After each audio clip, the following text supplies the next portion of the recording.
Hello, everybody. Happy Monday. I'm going to give a few minutes for you guys to get in here so you can hear these great tips. I'm happy to be back with you on this Monday. It's a great day. It is June 7th, so get in here.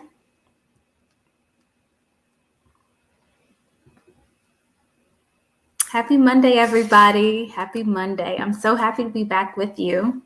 So I'm going to give it just a couple more minutes.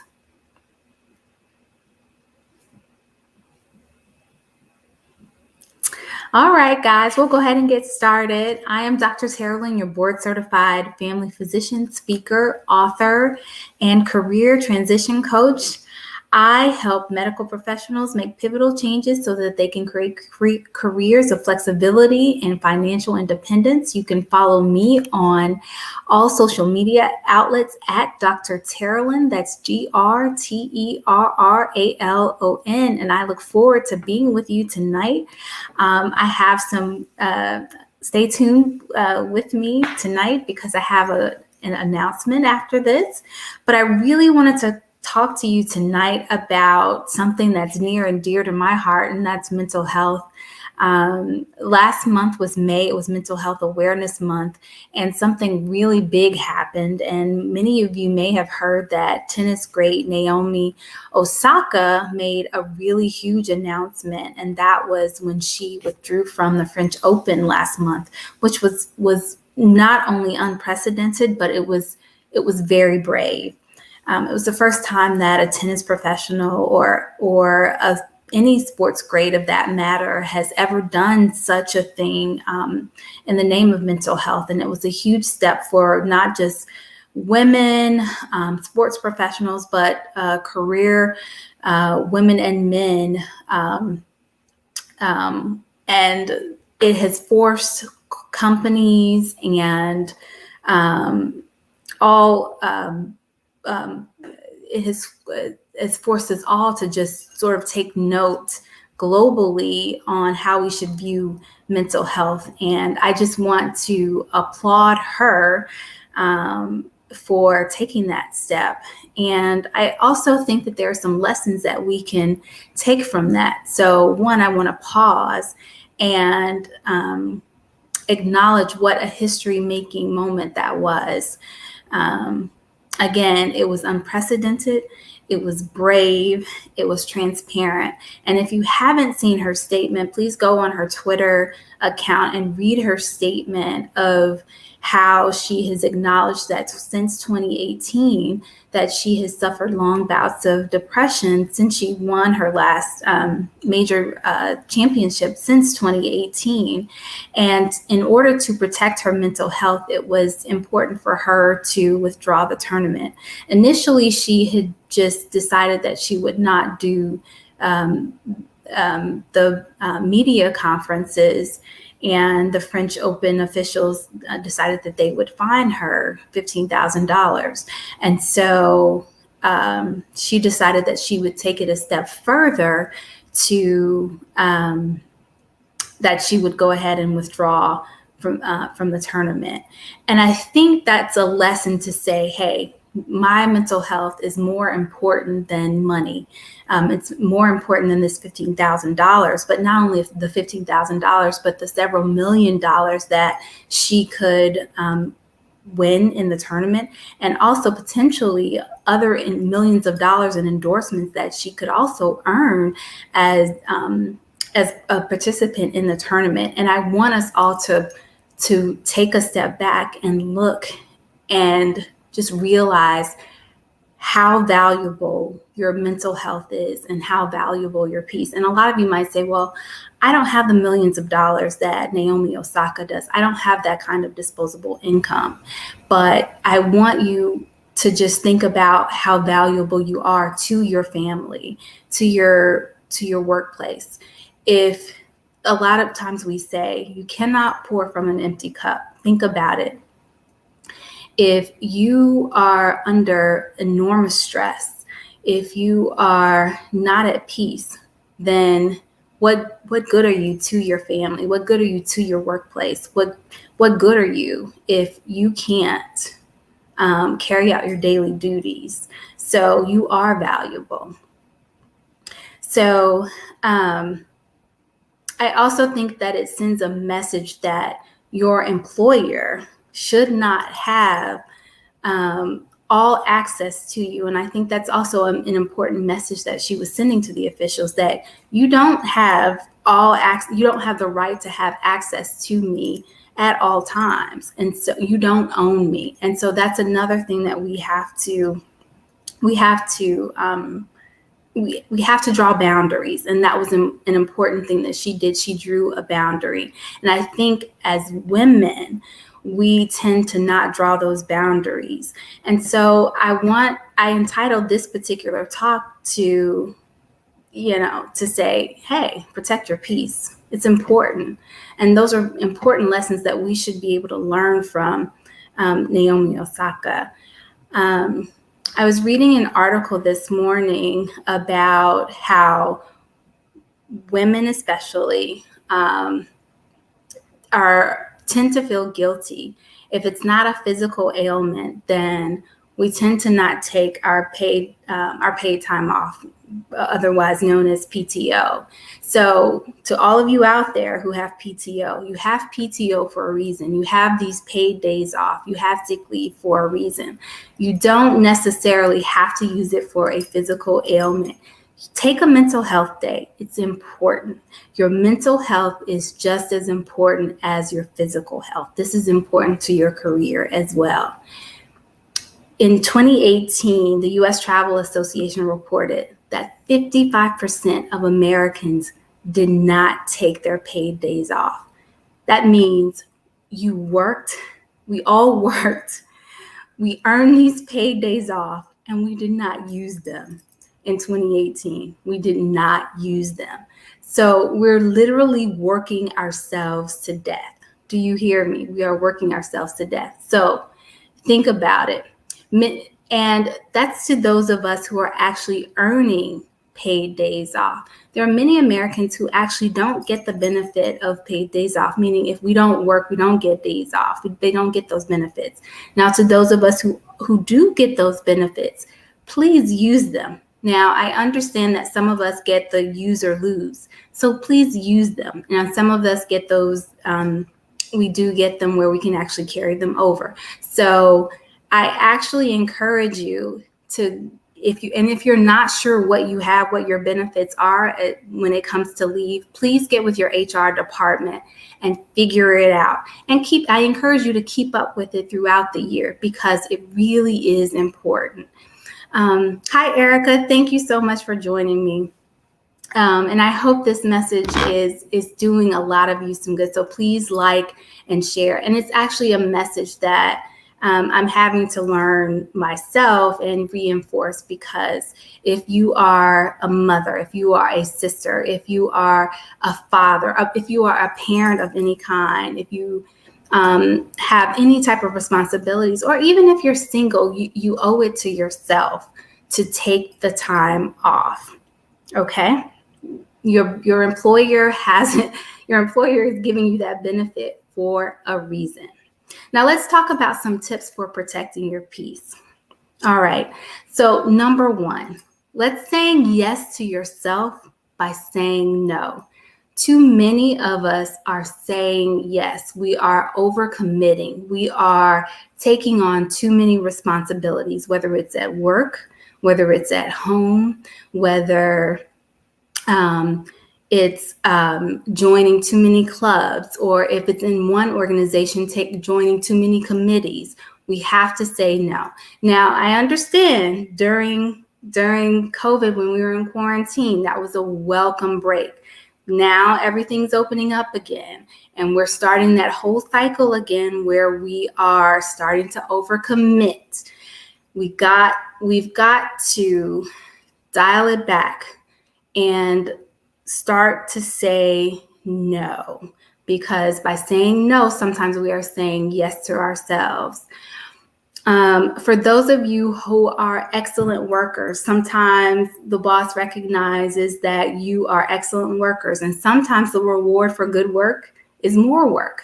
But sometimes you have to be brave enough and say, I think I've reached my limit, or I have enough work for right now, because there is a such thing as work-life balance, and we can only achieve that sometimes by saying no, or I have enough work. Or if you are in a managerial position, learn how to delegate. So that's what I mean by saying yes to ourselves, by saying no, or spreading the work amongst us. So that's my first tip for protecting your peace. Hi, Dr. Jamila. Thank you so much for joining. This is my accountability partner. I'm so happy to see you. And she's a new mama coming along, so I'm happy to see you. All right. So my second tip is be kind to yourself. So we always talk about self-care.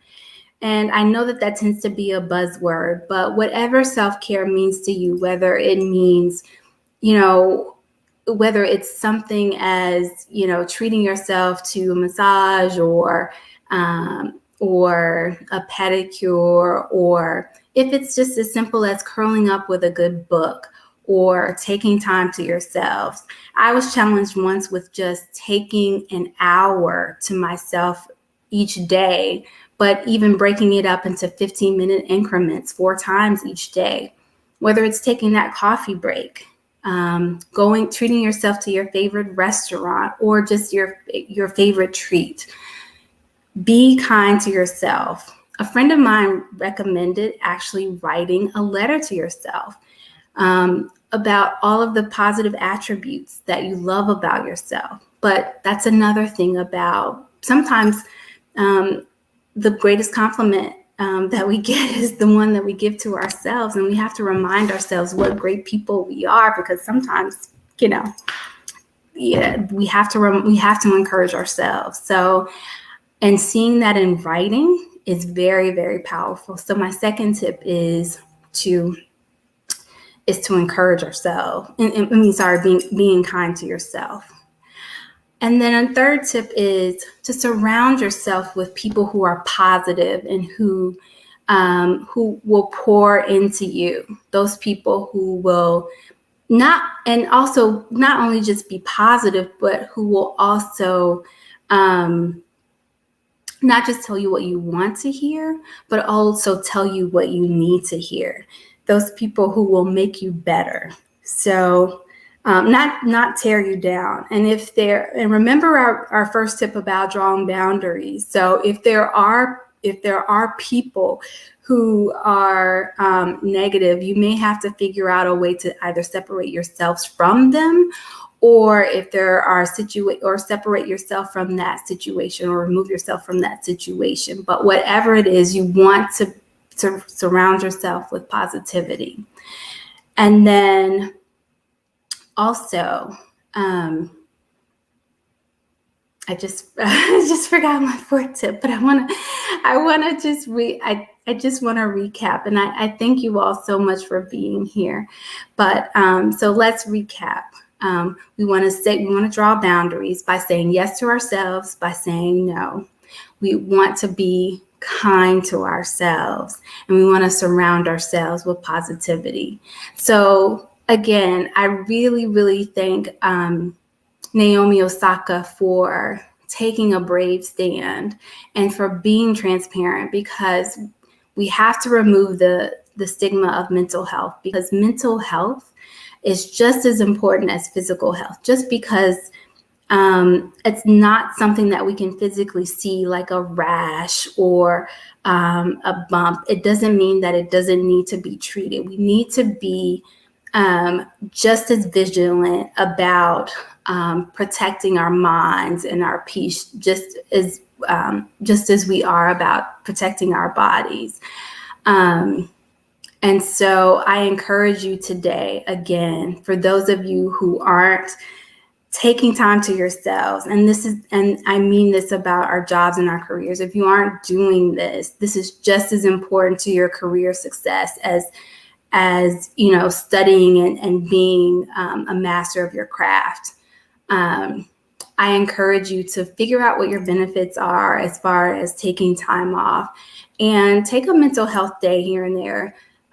Figure out how much time you earn, or what your paid days off, if you are earning paid days off, and what your vacation, your sick days are. Get with your HR. A lot of people don't know what leave looks like for FMLA, or what short-term disability looks like. You may qualify for that. Talk to your HR person or people and ask, because you may qualify for that as well if you need a longer time off. And don't be ashamed. So thank you for being with me today. But we need to be brave, like the Gen Z, our Naomi Osaka and other folks in Gen Z. I really applaud our bravery, and I think she's taken a giant step, not only for women in sports, but for other career women. And let me see if there are any other comments. Thank you guys so much. I encourage you to like and share. And let me just see if there's anything else. And if you guys have any other comments, please share for what you do to protect your peace. I'd love this to be a little bit more interactive. And while you're doing that, I just want to share, I'm very, very excited that I finally finished my book. And it's called I Kissed Clinical Medicine Goodbye. And I have a release coming out soon. So look out for that. It's coming out next month, so I'm very happy about that. And I'll have a link for you guys for pre-sales pretty soon while we're looking for comments. Anybody else? What tips do you guys have for protecting your peace? What are some of your favorite things to do, or hobbies? Or thank you, Erica. I appreciate it. I'm very excited. I hope that it's helpful. I hope that any of the tips are helpful. It's very dear to my heart. My goal is to help anybody who is looking to change careers or be successful in their career, to provide any tips that I can, because I know that when I was looking for a mentor or tips, I think it was Toni Morrison who said, if you can't find the book that you want to read, then you need to write it. And so that's sort of the premise that I use to write. So yeah, I'm very excited. So, all right, guys, what do you guys do to protect your peace? What are your hobbies, or what do you guys do? Anything? Let me see if I have anything on the other. Am I missing anything? Oh, thank you, Judy, for being here. I appreciate it. And thank you, Cousin Tracy. I see Cousin Tracy's here. Dr. Judy's here. Thank you, Michelle, for being here. I'm working on 2 devices, so you guys may see me drifting off. Thank you, Michelle, for being here. Oh, Michelle says that she walks and she takes phone calls and she spends time in meditation. Meditation is great. So meditation, I'm still working on meditation because it takes a lot of concentration, but the people that I do know who meditate, I know that it works wonders. So thank you for that suggestion. So Michelle says that she meditates. And Dr. Judy says she does a lot of DIY. Oh, and she speaks her mind. That is definitely one way to protect your peace. Do not hold it in. I'm not very good at that. Or I actually tend to hold it in and then I erupt like a volcano. So I don't suggest that. But thank you guys for sharing what you do to protect your peace. So thank you, Dr. Judy, and Michelle, for sharing what you do to protect your peace. And thank you, Cousin Tracy, for joining. And my sister, Terica, is on. Oh, Tracy says that she gardens. Thank you, Tracy. That is a great idea. My mother has a green thumb. I did not develop the green thumb. I am happy. I have one plant, and so far it has survived, but I've only been able to keep that one plant alive. So thank you guys for these great for these great suggestions. So Erica says, oh, Erica, thank you. Okay, Erica says that I recently said no, and it was very liberating. It was hard, but when I did, it was a breath of fresh air. I think that as women, we definitely find it very difficult to say no. And no doesn't have to be harsh. And it's not mean, but sometimes we have to say no to definitely take care of ourselves and take care of our family. And oftentimes it leaves a little more time to do things that we want to do and to take care of others. So I don't think that it's a bad thing to take care of. And sometimes when you say yes too much, people will just take it for granted. So we do have to learn how to say no more often. And guess what? People will just move on and find someone else.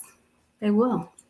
So thank you guys for taking this time with me. I really, really appreciate it. And if there are other topics that you think will be helpful, then please drop me a line at Dr. Terrellin, whether it's on Facebook or on Instagram. I'm also on LinkedIn.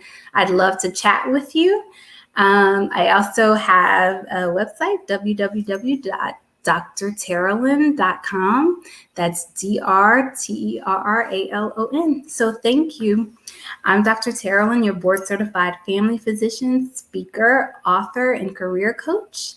I help medical professionals and all professionals make pivotal changes so that they can live a life of freedom, flexibility, and financial independence. You can follow me on all social media platforms at Dr. Terrellin. That's DRTERRALON. And I want you guys to follow me. Please like and share this. And please be on the lookout for a link for my new book coming out soon, next month. I'll have a link for pre-sales pretty soon. I'll advertise that on Facebook, Instagram, and LinkedIn pretty soon. It's called I Kissed Clinical Medicine Goodbye. It's all about my career transition from clinic to a non-clinical job and the reasons why I did that. And it's all about looking for freedom, flexibility, just to meet the needs of my family. Just thank you guys so much for your support, and be well. Take care, everybody. Thank you.